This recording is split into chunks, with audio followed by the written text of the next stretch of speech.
വെളുത്ത കുട്ടി ഉറൂബ് നട്ടുച്ചയാണ്. മീനവെയിലിൻ്റെ ഭയങ്കര ചൂട്. ഭൂമിയിൽ നിന്നും തീനാളങ്ങൾ പുറപ്പെടുന്നുണ്ടെന്ന് തോന്നും. ആ മണൽപ്പുറത്ത് കാൽ വെച്ചാൽ നെയ്യപ്പം പോലെ പൊള്ളിച്ചു പോകും. ഒരൊറ്റ മനുഷ്യന് അപ്പോൾ അതിലെ നടക്കാൻ കഴിയില്ല. എങ്കിലും കുഞ്ഞുമോൻ നടന്നു.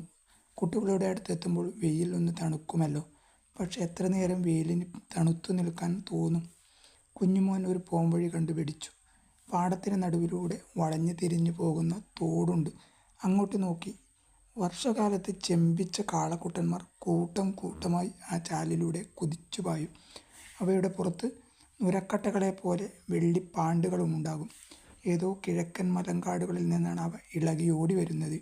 ഇടിവെട്ട് കേട്ട് വിടറി പിടിച്ചിട്ടാണെന്ന് തോന്നുന്നു അവ ഓടുന്നത്. ഇടവും വലവും നോക്കാതെ ഒരേ പാച്ചിലാണ്. ആ കാളകളിൽ ഏതിൻ്റെയെങ്കിലും പുറത്ത് ചാടിക്കയറാൻ പലവട്ടം മോഹിച്ചതാണ്. പക്ഷെ അവറ്റ ഒരു നിമിഷം നിൽക്കില്ലല്ലോ. ഇരുപുറത്തും വളർന്നു നിൽക്കുന്ന പുല്ലാനിപ്പൊന്തയിൽ നിന്ന് ഒരു പൊന്മ എന്തോ വിളിച്ചു ചോദിച്ചു. എങ്ങോട്ട് പോകുന്നു ഏട്ടന്മാരെ എന്നാവണം.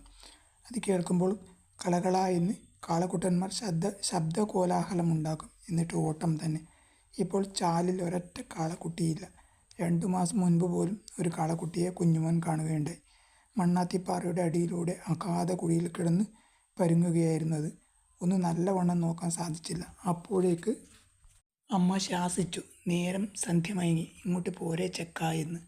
ഇന്ന് ഈ ചാലിലൂടെ കാളക്കുട്ടികൾ ഓടിയെങ്കിൽ നോക്കാം. ഒരാളും തടുക്കാനില്ല.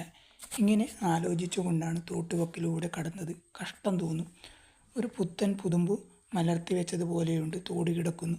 അപ്പുക്കുട്ടൻ ആ തോട്ടിലേക്ക് നോക്കി. ഒരു നനുത്ത കാറ്റ് അവിടെ നിന്ന് അമ്മയുടെ നെടുവീർപ്പ് പോലെ പൊന്തി വന്നു.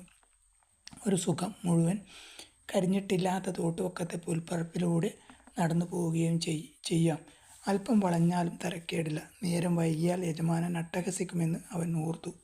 മനസ്സിലൊരു കിടിലം. എന്നാലും ആ തോട്ടുവക്ക് വിടാൻ തോന്നുന്നില്ല. പോകുമ്പോൾ അവൻ ആലോചിച്ചു, എന്തിനാണ് യജമാനൻ ഇങ്ങനെ അട്ടഹസിക്കുന്നത്? യജമാനൻ തന്നോടും യജമാനത്തി അമ്മയോടും എപ്പോഴും ലഹള കൂട്ടിക്കൊണ്ടാണ് സംസാരിക്കുന്നത്. ആവശ്യമുണ്ടോ? ഞങ്ങൾ അവർക്കെതിരാണെന്ന് തോന്നും. കുഞ്ഞുമോൻ മന്ത്രിച്ചു. അവൻ്റെ അമ്മ എന്തെല്ലാം ആ വീട്ടുകാർക്ക് ചെയ്തു കൊടുക്കുന്നു. ആകാശത്തോളം വലിപ്പമുള്ള ചെപ്പുകുടം നിറച്ച് ഒക്കത്തേറ്റ് കിണറ്റുപക്കത്ത് നിന്ന് അടുക്കളയിലേക്കും കുളിമുറിയിലേക്കും എത്ര തവണ അമ്മ നടക്കാറുണ്ട്. ഓരോ കുടം വെള്ളം ഒഴിച്ചിട്ട് അമ്മ നിന്ന് കിതയ്ക്കുന്നത് അവൻ കാണാറുണ്ട്. ഇനി മതി അമ്മേ, അപ്പുക്കുട്ടൻ പറഞ്ഞു പോയിട്ടുണ്ട്. മൂപ്പർക്ക് കുളിക്കേണ്ടേ എന്നാണ് അമ്മ ചോദിക്കുന്നത്. മഴ പെയ്യുമ്പോഴും അമ്മ വെള്ളം കോരും. ഇത്ര പെരുത്ത വെള്ളം വേണമെങ്കിൽ മൂപ്പർക്ക് ആ മഴയത്ത് ഇറങ്ങി നിൽക്കരുതോ? അത് ചെയ്യില്ല.